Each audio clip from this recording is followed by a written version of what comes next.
Alright, admit it, that was pretty cool. I feel like there's something that wasn't right about it. I don't know what it is, but I'm too lazy to fix that.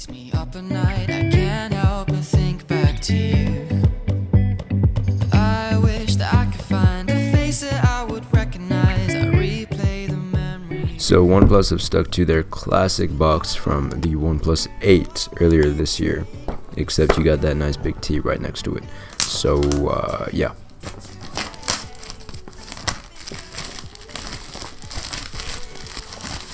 And it feels like it's made out of rubber or something. I don't know. It's a nice material, the box. This is my favorite box, by the way, of any phone ever. OnePlus make the best unboxing experience, hands down.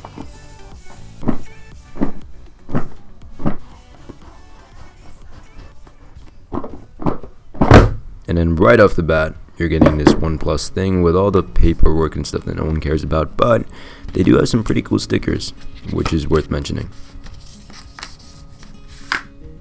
And then the phone itself, and I gotta say, they've opted for a pretty nice size, and it's obviously just, yeah, it's nice. And we got the silver back, which they didn't make a dark option. I don't know why. They should have done that, but whatever. Then you got a case with their slogan, never settle. Pretty cool. And then best part is 65 watt adapter. This should get your phone to charge to 100% in 39 minutes, which is pretty crazy. I'm gonna talk about that in my review, by the way. But yeah, this is the beautiful red cable that charges those 65 watts. But here's the phone. Now I know about half of you have skipped over to this part, and for those of you who've done that, I'm hurt. If you'd like to make me feel better, then leaving a like and comment for the algorithm, and even maybe subscribing, that would compensate for the damage that you have caused. But yeah, it's all cool. So you got a 6.55 inch AMOLED 120Hz display, USB-C speaker, and an alert slider, which is pretty nice, and a quad camera setup. And then you have a glass back, which feels weirdly premium. Like, it feels premium, but in a different way. It's I like it. It's nice. But yeah, you have a pretty nice startup, and then the setup is the same as everything. It greets you, you agree to the terms and conditions, you bring in your data, it loads for an hour, you put in your fingerprint, you put in your passcode, and then the phone is free to use. Now, instantly, after just swiping through this phone, I'm reminded about how much I love OnePlus phones because of their software. And by the way, that screen, first impressions wise, looks on point. Also, comes with a screen protector. That's pretty nice of OnePlus. And this is what the case looks like, by the way. Not too bad. I'm not a case person, but I think it looks pretty good. And that's how the front looks with the display. But yeah, that's kind of that. Let's dive into the software a little bit more, because I think this is really interesting. Now, in terms of the home screen, you're getting a lot of customization. And right off the bat, you have Google Discover, which is really nice. And you swipe up from the home screen, but if you swipe up and hold, then you're going to get a search, which is a really nice thing. And this is a running theme you're going to find throughout the use of OxygenOS. And that's functional simplicity, which right off the bat hits like 50% of the points needed to give a near perfect user experience. But going back to customization, you have a lot of control in terms of the grid of your home screen. So how many app icons you want. You also get to choose the size of the icons, and it's really simple, giving you a lot of control. But something that almost no other version of Android does is allow you to hide and show the labels for the apps, which I really like. And you have the option to use any icon pack you want, whether you've downloaded it or whatever. I really like this. And these things here that I've showed you are just the basics of home screen customization. I'm sure if you dive deeper into it, you'll find more stuff. And just off of that, you've gotten a hint and feel of what OxygenOS is like and what kind of software it is. And there's so much more to it. So if we're to go into the settings and start, like, I'm not going to go into everything, but I'm going to go into some really basic things that I thought were interesting, especially from another customization standpoint, like the fact that you can change the main shape of icons on the software. And this applies a lot to the settings and the notification shade up here. I think this is really nice. This is another just simple example of what OxygenOS allows you to do. So this shows you what OnePlus are aiming for and what you should expect in updates and the kind of thing to expect in general from OnePlus. Now, what I also thought was really interesting is you have a lot of control from the lock screen, and they allow you to do gestures on the lock screen, which I think is pretty cool. And one of the ones that I thought was really cool is the way you can control media.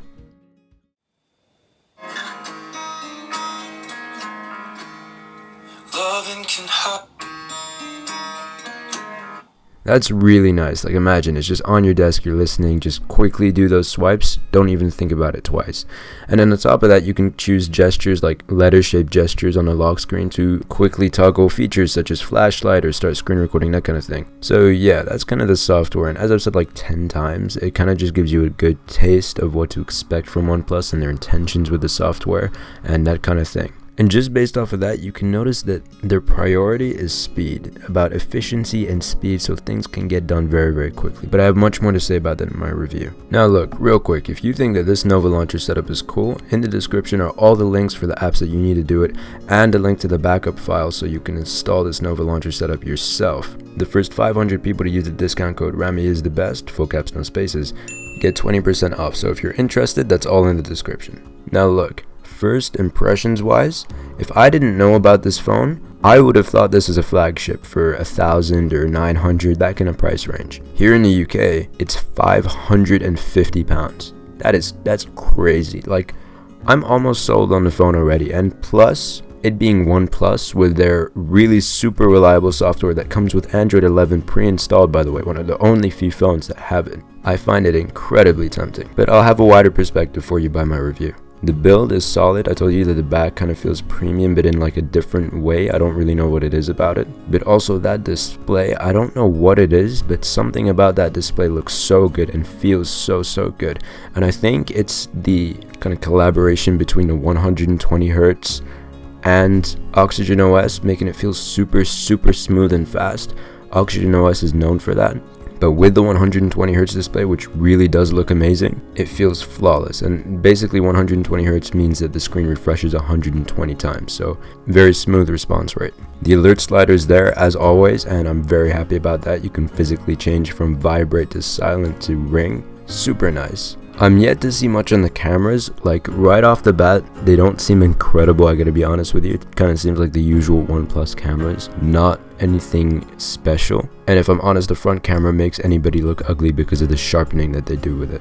But I mean, other than that, there's not much I can say. I just noticed it doesn't have wireless charging, which I gotta be honest, I find that quite irritating. But in the review, you're going to find me talking about the software so much in a very positive way, because it really influences my opinion here, and I really like it. And I want to just bring up that display again just to remind you that I really like it. Design is average. I wouldn't say there's anything super nice about the design. I don't like the design on the back, if I'm fully honest. But the design in front is nice. But you know, it's nothing abnormal, but it is really clean and simple and elegant, so that's nice. I wish they made a matte black version though. But yeah, let me run you through the specs real quick and then we're done. So it has a 6.55 inch 1080p fluid AMOLED 120 Hz display. It's a flat display. The front and back are made out of Gorilla Glass 5 and it has an aluminum frame. It's powered by the Snapdragon 865 Plus. The main camera is a 48 megapixel sensor, which is the same as the OnePlus 7T and OnePlus 8. It has a 16 megapixel ultra wide, a 5 megapixel macro, and a 2 megapixel depth sensor, and it's capable of recording a maximum of 4K at 60 frames per second. It's got an in-display fingerprint, 4500 mAh battery, 65 watt fast charging, which as I said should get you from 0 to 100% in 39 minutes, stereo speakers including the earpiece, has 5G, so future-proofed, runs OxygenOS 11, in other words, a skin on top of Android 11, one of the few phones that have that. In the UK, it starts at £550 for 128 gigabytes, whereas in the US it starts at $750 for 256 gigabytes. In the UK, £700 is what you get for 256 gigs. But yeah, that's it. I hope you guys enjoyed the video. If you did, please subscribe, because it really helps me out. Liking and commenting really helps with the algorithm too, if you could do that. And go check out my Instagram for behind the scenes, that kind of thing. You get to know what I'm doing, what's coming up next, and pretty nice stuff on your feed. So yeah, I hope you guys enjoyed the video, and I will see you in the next one. Salam.